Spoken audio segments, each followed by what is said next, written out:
All right, let's get started. All right, welcome everyone. Thank you all for coming. Topic of today's shir is with you. Today's shir is Tamei Mitzvos, searching for the meaning of Afikoman. Special shout out to those of you who are here watching that, as well as all the people who I'm sure will hopefully tune into this recording later. All right, so yeah, Afikoman is one of my favorite parts of the Seder. I have a lot of memories as a kid I have a lot of memories as a kid of searching for Afikoman with my family. Still remember when I was 5 years old, like having like a mad dash to find the Afikoman, where my brother like literally like jumped over me at the last second in order to find it. Yo, Rabbi first. Hey, Benji, how you doing? Shalom, shalom, shalom. And by the way, I'll pause this here for a second. Great to see you guys. Benji, yeah, Benji, how you doing? Good to see you too. Great. Doing great. Awesome. Yona? Good? All right, great. Good. And Yosef, I can't see you, but hope you're also doing great. I'm here. I'm doing great. Thank God. Amazing. All right. You never know sometimes with like, when you see someone's name without the video, whether or not they're even in the room when you're talking, but I'm sure you're there, Yosef, and I heard you there, so. What was that? Waiting in, new person? All right. Oh, Yoni Stewart. Oh, whoa. Like the good old days. Hey, Yoni, how you doing? Welcome. All right. All right, so let's get started. All right, I'm going to mute everyone, but feel free to interrupt me at any time you have a question. Just raise your hand or use that blue button to raise your hand, and hopefully I'll see you and call on you. All right, so. Okay, excellent. You should all see my PowerPoint over here. Topic of today's year is Tamei Mitzvos, searching for the meaning of Afikoman. So I don't know about you guys, but as a kid, I had tons of memories of searching for Afikoman at the end of the Seder. It was always one of my favorite parts. I have this like one story when I was 5, where my brother literally like jumped over me in like a mad dash to grab the Afikoman out of a corner. I still remember how I like walked into my family Seder like crying afterwards, and like went on and on about how he like jumped over me like a wild goat. To find it and steal the Afikoman gift. But anyway, we've had some crazy stories over the years. This year it's just me and my wife at the Seder, so we haven't really worked out, who's going to be hiding it, who's going to be finding it. But hopefully we'll still have some fun with that anyway. And hopefully you guys, wherever you are for the Starim, be it, I assume probably most of you are back in America, whether it's America, Israel, with your family or otherwise. Hopefully it'll still be a fun part of your Seder. But what I'd like to do this year is not search for the Afikoman, but instead search for the meaning of the Afikoman. Namely, I want to understand, first of all, like, what does the word Afikoman mean? It's a rather bizarre word. Where does it come from? And in addition to that, I want to understand, what exactly is the mitzvah of Afikoman, of like eating this, thing at the end of the Seder, and the halachos that come associated with this, Afikoman. All right. So to do this, we're going to take a tour through a bunch of sources, starting with the first source, which really, help us answer the question of, what does Afikoman mean? Where does that term first appear? Anytime you want to understand what a word means, you want to find the original source for that word. And it probably doesn't come as such a surprise to you that the word Afikoman doesn't appear anywhere in Tanakh. It doesn't really sound like your regular Hebrew word. It doesn't appear anywhere in Tanakh. And the first place the word Afikoman appears is actually in a Mishnah in Pesachim. And what's very interesting about this Mishnah is that when you read this Mishnah, the word Afikoman has a very different meaning than what it means nowadays. The Mishnah in Pesachim writes as follows. It says, Ein maftir in achar Pesach Afikoman. You are not allowed to add on after eating your Karban Pesach a Afikoman. Okay, let's think about this for a second. Nowadays, we use the word Afikoman to refer to the matzah we eat at the end of our Seder. But back in the times of the Mishnah, the word Afikoman wasn't something that you did eat, but it was actually something that was forbidden to do. The Mishnah says, Ein maftir in achar Pesach Afikoman. You're not allowed to add on after your Karban Pesach an Afikoman. So what is this Afikoman? What was this forbidden item or forbidden activity that the Mishnah referred to with the word Afikoman? Maybe by understanding that, we can understand what our Afikoman is nowadays. What was this forbidden Afikoman? So if you take a look in the Gemara over there, The Gemara on the Gemara. One second. The Gemara. Perfect. The Gemara on that Mishnah asked this question: "My Afikoman, what's Afikoman?" The Gemara quotes a couple of opinions. The Gemara starts by quoting Rav's opinion. Rav says, "Shlo yakru mechabura la chabura." Rav says that Afikoman refers to the fact that you should not uproot yourself from group to group.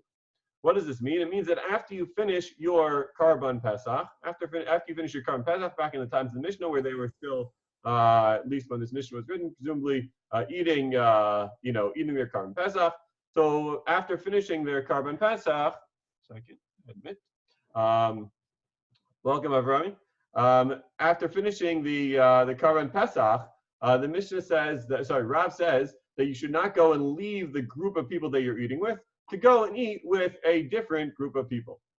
Why is this? Well, Rashi explains that back in the day, there was a halacha that b'bayis achad ye'achel. The Karban Pesach was only allowed to be eaten in one house. You couldn't go and eat the Karban Pesach in one house and then go and take the leftovers, get a goodie bag of your Karban Pesach, walk over to your friend's house, and then finish your leftover Karban Pesach in your friend's house. That was not allowed. The halacha was that b'bayis achad ye'achel could only be eaten in a single household. And therefore, Rav says that it's forbidden to go, once you finish your Karban Pesach, it's forbidden to go and head over to another house, or to another group of people even, and do your Karban Pesach and continue eating over there, because we're nervous that if you start eating in a new group of people, you start hanging out with a new chabura. New chabura has the same status as the new house for this purpose. If you start eating in a new chabura with a new group of people, you'll end up eating the Karban Pesach in that new chabura as well. And of course, that would be a biblical prohibition. So according to Rav, the prohibition of Afikoman is to go from house to house. Shmuel says, "Kigon adilai leave gozai la'aba." Shmuel says the prohibition here is like eating adilai or mushrooms for me, or gozlaya for Abba. Abba is another word for Rav. Rav went by the name Abba in many places in Shas. So eating mushrooms for me, or gozlaya are pigeons for Rav. We know from elsewhere in Shas that Shmuel is actually a big fan of mushrooms, and Rav was a big fan of pigeons.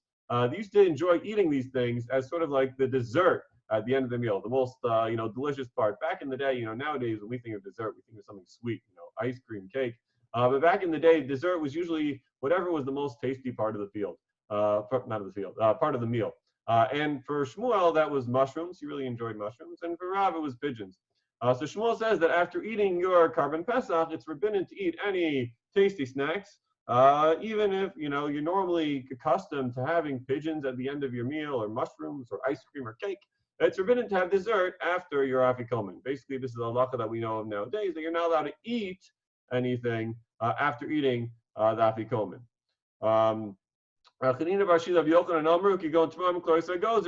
They say something, desserts that we can relate to a little bit more. They say that, for example, this refers to eating dates, roasted grains or nuts after your Karban Pesach. All these things are prohibited.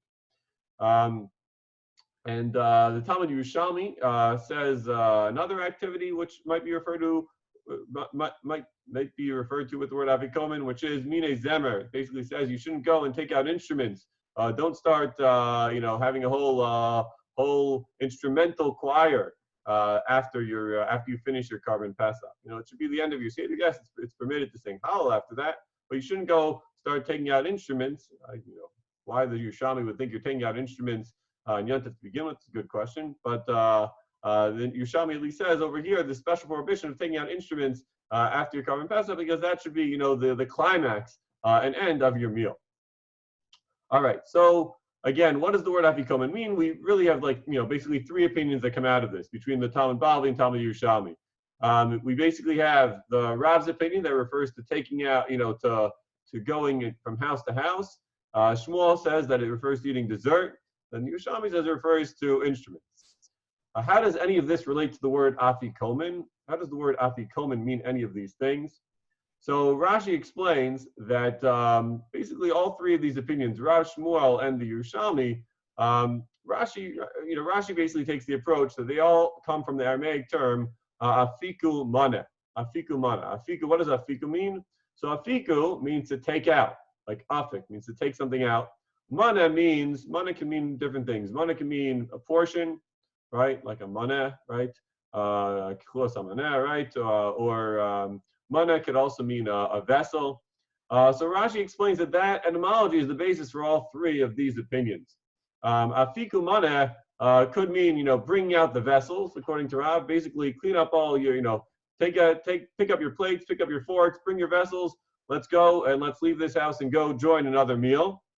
Afikoman could also refer to bring out the portions, meaning bring out portions of dessert. That's the opinion of Shmuel, right? Shmuel as well as of Yochanan. Or Afikoman might mean bring out the instrumental vessels, right? Like the Talmud Yerushalmi said. According to this, the etymology of Afikoman really comes from the Aramaic term, Afikomaneh, Afikomani, or Afikomini, but it means bringing something out, be it vessels, portions, or instruments. However, if you look a little bit into the the scholarship on the word Afikoman, as well as the comments of some of the other Rishonim, less known Rishonim, it's the true etymology of the word Afikoman may actually be more related to Greek than to Aramaic. I mean, just intuitively, the word Afikoman it sounds more like a Greek term than an Aramaic term. It doesn't really follow the regular patterns of Aramaic that we're used to. And if you look in, what the Greek term Afikoman is, can be translated as, so there are basically two options. There are some of Rashi's Talmidim, say that the Greek word Afikoman just means anything. Like you shouldn't do anything after eating the Karban Pesach. The Karban Pesach should be at the end of your Seder, and you shouldn't do anything after it. Whereas that's one approach. Another approach is that the word Afikoman actually refers to Afikuman. So the word epi, like as we know from the word like epilogue. What does epi mean? The prefix epi. Epi means after. Epilogue is what comes after the book, right? Epilogue. And human is similar to the Greek word kumos, which refers to like comedy or revelry. So Afikoman basically means epikumen, which is the same thing as like after dinner revelry. Right, the revelry that comes after dinner, the party, the after dinner party. So according to those scholars, what Afikoman would then mean is you shouldn't, after you finish your Karban Pesach, you shouldn't have like an after party of anything, whether it's moving from house to house, whether it's moving, whether it's bringing out more food or instruments. That's basically what the term would mean according to those scholars. Okay, so that's question number one. What does Afikoman mean? Now, digging a little bit deeper, right? Why does this all matter? Let's move on now to question number two, which is, why was the halacha of Afikoman instituted, right? At least, we'll start off by asking this question about Karban Pesach, because the Mishnah mentioned Afikoman by Karban Pesach, right? In Maftir Nachar Pesach Afikoman. So why was the halacha of Afikoman instituted in the context of Karban Pesach? And if you take a look at different Rishonim, you find a number of different approaches. As you can see over here on your screen, I quoted two of the prominent Rishonim on this topic, the Rashbam and Tosfos. Rashbam brings down a couple of opinions. And he starts off by suggesting that Dilma Silamechas a Pesach Mishnei Mekomos of Alechel Dvar Mechem and Kom and Rishon Shari. Right? The first opinion that Rashbam says is one that I shared with you as I was going through Rav's opinion. Namely, the idea that if you end up eating your if you end up going to another, another location, either another house or another chabura, after you have finished, after you have begun eating your Karban Pesach, you might end up eating the Karban Pesach in more than one place, and of course that would be, prohibited because you're not allowed to eat the Karban Pesach in more than one place. So that's one approach. That's the first approach that we'll go through, right? Why was the halacha of Afikoman instituted by Karban Pesach? According to the Rashbam, it's that you should not end up eating the Karban Pesach in two different houses, right? Therefore, once you finish, or I should say, once you start eating your Karban Pesach, you should not go and eat anything in a second house. Okay, that's approach number one. Approach number two, right? This approach is going to be within the opinion of Shmuel. Why was the halacha of Afikoman instituted? So Shmuel says as follows, according to the Rashbam, Shmuel says not only is it prohibited to go to another group of people after you begin eating your Karban Pesach. But even in your own group, it's forbidden to eat anything after the Karban Pesach. So that the taste of the Pesach will not disappear. And then the Rashbam clarifies what he means by that. And because the Karban Pesach has to be eaten at the end of your meal while satisfied. Al hasova. V'chein klar karbanos, similarly to all other karbanos, as the pasuk says, lemashcha legdula, that karbanos is supposed to be done in the way that royalty does it. The mashcha means like as an anointed one would do, which means as a great, as royalty would do. That you should eat a karban, and specifically you should eat a karban pesach in the same manner that a royal figure, that a king or queen or a prince would be eating his meal. Typically royalty, when they eat, their meal, they save the delicacies for the end. The highlight of the meal, the most royal part of a royal meal is the dessert. The climax, the thing that comes at the finish. And therefore, the Karban Pesach should be eaten at the Rashbam says at the end of the meal. And to eat anything else after that, to eat candy or roasted nuts or grains after that, would dilute the royal nature of the Karban Pesach. So according to the Rashbam, the reason why you're not supposed to eat after the Karban Pesach is because you basically need to eat the Pesach at the climax of your meal. That it should be eaten al sofer when you're satisfied. After a long hearty meal, it should be the dessert. It should be the climax. It should be the most royal portion. Parenthetically, it's interesting. The Sefer HaChinuch actually writes that a number of other halachos of the Karban Pesach actually emanate from something similar as well. Namely, the fact that the Karban Pesach needs to be roasted.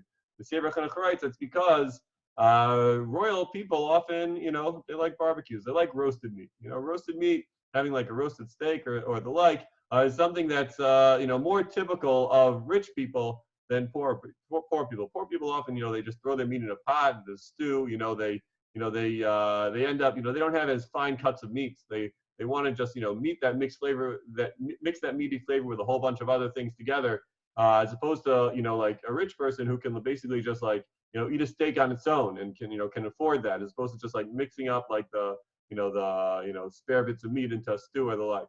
And that's why that's why the Karban Pesach has to be roasted. And similarly, the Chinuch says that the reason you're not allowed to have the Karban Pesach, as nosar the next day is because, when a royal person eats, he doesn't leave over for the next day. He eats his meal. The next day he has new food. He doesn't have leftovers. And that's why, the Chinuch says there's a special extra halacha of nosar. First of all, there's the halacha of nosar by all karbanos, and by Pesach, which is even more royal, there's an added halacha of nosar. Okay. So those are two approaches so far for why the halacha of Afikoman was instituted for Karban Pesach. Third approach is taken by Tosfos. Tosfos writes that the reason why we have a halacha of Afikoman by Pesach is a little bit different. It's because the Shlomo can refer to Yerushalmi, the Mishum Achi Nachal Al Sova Shlo Yavel Lidei Shviras Etzem. The reason why we eat Karban Pesach Al Sova, the reason why it has to be at the end of your meal while you are satisfied, is so that you don't come to break bones. Well, what does this mean? Well, imagine, if somebody were to eat, imagine someone, Erev Pesach, they're working all day, they're running around, getting ready for Yontif, preparing their Seder. They come to their meal, they're totally exhausted, totally famished, right? And then, imagine the first thing they were to eat was their Karban Pesach. What's going to happen? Well, they're going to be in a rush, they're going to be in a rush to eat, they're going to be very hungry, and when you're in a rush and eating, you do things in a haphazard manner. And you could easily end up breaking the bones of the Karban Pesach, right? Etzam l'sish rubo is halacha, right? Some pasuk says you're not allowed to break the bones of a Karban Pesach. And if you eat the Karban Pesach when you're starving, when you're famished, at the beginning of your meal, we're nervous you'll come to break the bones. And therefore, Tosfos says that's the basis of Ein Maftir Nachar Pesach Afikoman. We forbid you from eating anything after your Pesach. Why? Because we want to make sure that you actually do your meal. You eat the majority and bulk of your meal before the Karban Pesach. All right? Therefore, Tosfos says you're forbidden from eating anything after the Pesach so that you aren't ravenous while eating your Pesach. Make sure you get all your other eating in first. You eat your matzah first, your maror first, your turkey first, whatever other things you want to eat before your Karban Pesach. You do it all beforehand so that you're not ravenous when you eat the Karban Pesach. So you eat it in a dignified, slow, relaxed manner. And that way you will not end up breaking any bones of your carbon pesach. Okay. So these are three different explanations for why we have the halacha of Afikoman by Pesach. Now, as you all know, when we say Afikoman nowadays, right, when we talk about the halacha of not, of Afikoman, not eating after Afikoman nowadays, it's not in the context of eating after a carbon pesach. We don't have a carbon pesach nowadays. When we apply Afikoman nowadays, we apply it to matzah. So is that a mistake? Is that really true? Does the halacha of Afikoman apply to matzah? So far, the sources that I've showed you were all only about carbon pesach, right? The Mishnah had said, "Ein maftirin achar ha-pesach Afikoman," right? Ein maftirin achar pesach Afikoman. But what about matzah? Is there a halacha ein maftirin achar matzah Afikoman? Is that true? So if you look at the Gemara on that very Mishnah, the Gemara says as follows. The Gemara says, Amar Shmuel, ein maftirin achar matzah Afikoman. The same halacha that applies to Pesach applies to our matzah nowadays as well. That you're not allowed to eat anything else after the matzah. According to Rabbi, you can't go from house to house. You have to have your matzah Afikoman. The matzah you eat at the end of the Seder can only be eaten in one house, not in more than one house. Or according to the Yerushalmi, you can't bring out instruments after your, after eating your matzah. The same halacha of Pesach applies to matzah as well. The Gemara continues and says, there's a second opinion that actually argues on this and says, right? That you actually can eat after you eat the matzah at the end of your seder.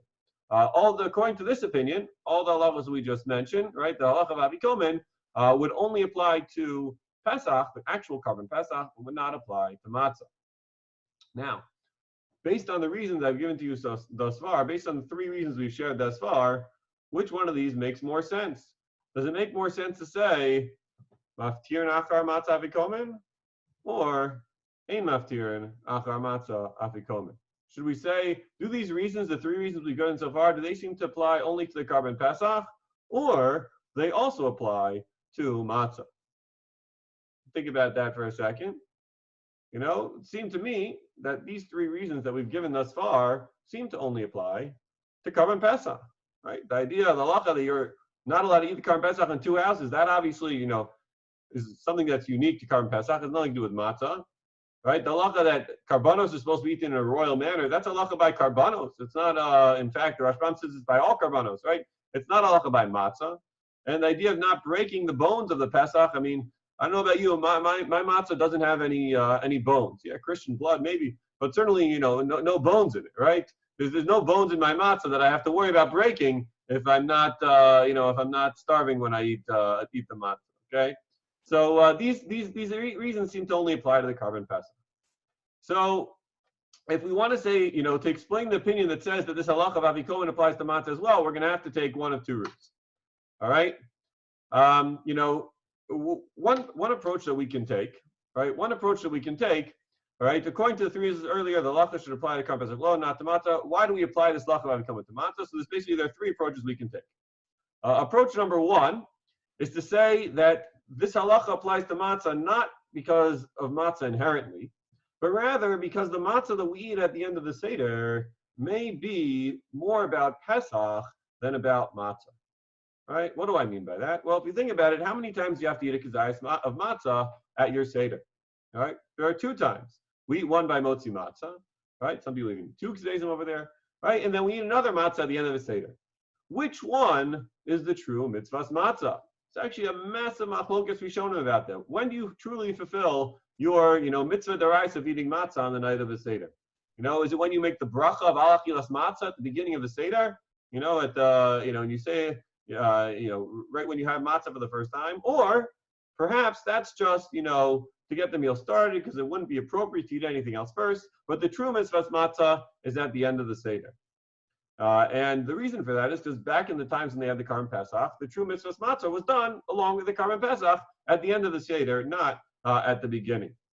And therefore, according to many Rishonim, who say that the matzah, the true mitzvah's matzah nowadays is at the beginning of the Seder, why do we have another piece of matzah at the end of our Seder? So the Torah and many others write that the matzah that we eat at the end of the Seder is not to fulfill our mitzvah's matzah, but they say that the matzah at the end of the Seder is merely zecher lePesach, It's basically to commemorate the fact that we no longer have a Karban Pesach, and this matzah that we eat at the end of the Seder is a stand-in for that, the stand-in for the Karban Pesach. And therefore, the Rosh and many others write that since this matzah at the end of the Seder is here to replace the Karban Pesach, many of the halachos of Karban Pesach apply to it as well. For example, the halacha of Afikoman. The halacha that you're not allowed to eat after Karban Pesach applies also to the matzah at the end of the Seder, because it's just a stand-in for the Karban Pesach, and therefore you can't eat after that matzah just like you can't eat after the Pesach. These Rishonim actually write that there are a bunch of other halachos that also apply to this matzah as well. They say that similarly you're not allowed to eat this matzah in more than one household. And similarly, the halacha was a mission that says that if you're eating the Karban Pesach and and everyone falls asleep, you're not allowed to continue eating the Karban Pesach afterwards. They say this halacha applies to matzah as well. If your whole Seder falls asleep, you're not allowed to continue. If every single member of your family falls asleep at the Seder, you can't continue eating matzah afterwards because it's like eating in two different places. And similarly, the other halachos also, which apply to Pesach, which they would say, apply to the matzah at the end of your Seder as well. So according to that, those Rishonim, it's very easy to understand, how the halacha of Afikoman could apply to the Karban Pesach, because the matzah at the end of the Seder is just a zeichel Karban Pesach. But what about according to the other Rishonim? Right? According to the Rishonim that say the matzah at the end of your Seder is for mitzvahs matzah, and it's not just a zeichel Pesach. So there are two different approaches we can take, and with these two approaches we'll conclude. Right? How does Afikoman apply? Why does Afikoman apply to matzah? And what is really the halacha of Afikoman to begin with? So I'd like to share with you two more approaches to explain Afikoman. The first one is the approach of the Ritva. The Ritva writes as follows. This is a comment to the Ritva in his commentary to the Haggadah Shel Pesach. By the way, I highly recommend if you ever have have some extra time. For example, if you're stuck at home during a coronavirus pandemic or the like, who knows? I highly recommend the Ritva actually has a commentary on the Haggadah. You can find it in the back of his commentary on Psachim. If you have the Masada of Cook Ritva on Psachim, so in the back they have like a few pages. It's not that long. It's a commentary that he wrote on the entire Haggadah. It's kind of cool. It's actually a Haggadah commentary written by one of the Rishonim. So he writes there as follows. He says, why is it that you have to have, that you're not allowed to eat after eating, what we call the Afikoman matzah? He says, because we want the taste of the Afikoman to stay in your mouth. Why? Mitoch ha'ta'am nazkir tamei hamitzvah unesaper ba kol halayla. Because by keeping the taste of the matzah, or in the days where they have the Pesach, by keeping the days of the Pesach in your mouth, by observing the halacha of Afikoman and not eating after the Pesach or the matzah, you'll remember I love this pun, you'll remember the ta'amei ha-mitzvah, which literally means, the taste of the mitzvah, but over here, it also means the reason behind the mitzvah, right? You'll remember the reason you ate that matzah in Pesach, unisaper ba kol halayla. And thereby, by keeping that taste in your mouth, it'll be a constant reminder, even after your Seder is done, that, oh wait, my mitzvah, Sipa Yirtzias Mitzrayim, is still continuing. I still have a mitzvah to tell over the story of, how we left Egypt, and still have a mitzvah to discuss all the other things that we have a mitzvah to talk about on the Seder night, the entire Haggadah, right? The fact that we can keep the taste of the matzah and taste of the Pesach in our mouths, will serve as a reminder for the rest of the night that we should continue to talk about Sipa Yirtzias Mitzrayim, even long after eating our Afikoman.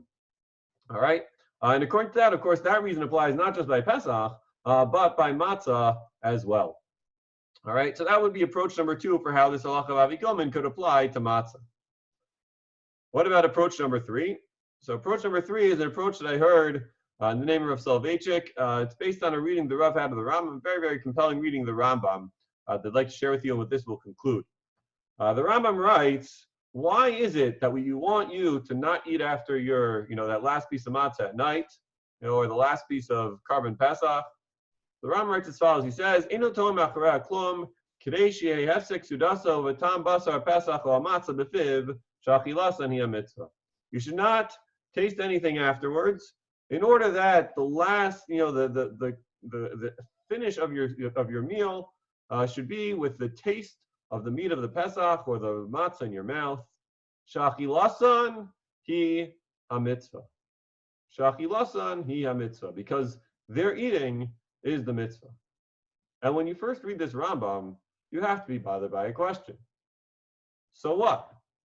Okay, so eating them is the mitzvah. So what? Why does that mean that I need to keep the taste in my mouth afterwards? Right? What's wrong? I mean, the taste afterwards is not the mitzvah. The eating is the mitzvah. Right? The mitzvah is to eat the carbon pesach. The mitzvah is to eat the matzah. Mitzvah is not to taste it afterwards. So why? What's the big idea over here? Why is it that it's so important to keep the taste of the matzah and the pesach with us? And I think the answer is exactly that. That because the mitzvah of matzah and the pesach is the climax of our night, it is the highlight of our night, that's something that we want to take with us. It's not just a single act that we want to do, eat it and be done with it, eat it, send it into our stomachs, and no, we're done, we're finished. But it's something where we want the taste of that matzah and the taste of that pesach to remain with us afterwards. It's a very powerful idea. The idea that when we have a mitzvah of matzah, mitzvah of pesach, it's not just about the act of eating, but it's about the effect that that mitzvah has on us, right? To remember the ideas behind matzah, right? To remember the ideas, remembering how we were slaves in Egypt, how much we have to be thankful for, the fact that God redeemed us, the fact that we're free men, the fact that we have everything and all the freedoms that we have now. Those ideas shouldn't be just a single act that we have on the night of Pesach, but there should be something that, we keep with us as long as we can. Even though the act may be finished, the act of eating may be finished, the taste of the matzah, the taste of Pesach is something that we want to keep with us for as long as we possibly can. All right, so just to quickly recap what we've said. So what we've said in the shir, we went through what Afikoman meant, whether it comes from the Aramaic phrase Afikumana, Afikumani, right? Clearing out your vessels, clearing out your food, or the like. We spoke about why the lach of Afikoman was instituted in the context of carbon pesach. We gave various reasons, whether it was about making sure that you were satisfied when you ate the carbon pesach, so you didn't come to break any bones, or whether it was the idea, like the Rashbam said, that you want to make sure to eat Afikoman as the dessert of your meal in the most royal manner possible, or whether it was the idea you want to make sure that you don't end up starting to eat in one place and eating somewhere else and continuing your meal in more than one place, which of course would mean which is also in the context of carbon pesach. And then we discussed whether the halacha of Afikoman applied by matzah, and uncovered two more reasons behind the mitzvah of Afikoman. Perhaps it's because, as the Ritva says, there's an idea of keeping the taste around as a reminder to keep on talking about Sipur Tzias Mitzrayim, or as the Rav and the Rambam suggested, maybe the true idea here is that when you have a mitzvah like matzah and Pesach and all the mitzvahs we have in the Seder, we want to keep the taste of those mitzvahs with us for long after the actual act of the mitzvah is finished. All right, guys. Thank you all for coming. Thank you all for listening. If you want to stick around, happy to stay on, catch up with you guys. But that's the end of this year. All right. Thank you. Thank you. All right. Good to see you all. All right. Where are you guys? Yoni, where are you these days? I'm back in my house. Back in your house? Back here. What, huh? Highland Park or Muncie? Muncie. You're in Highland Park, right?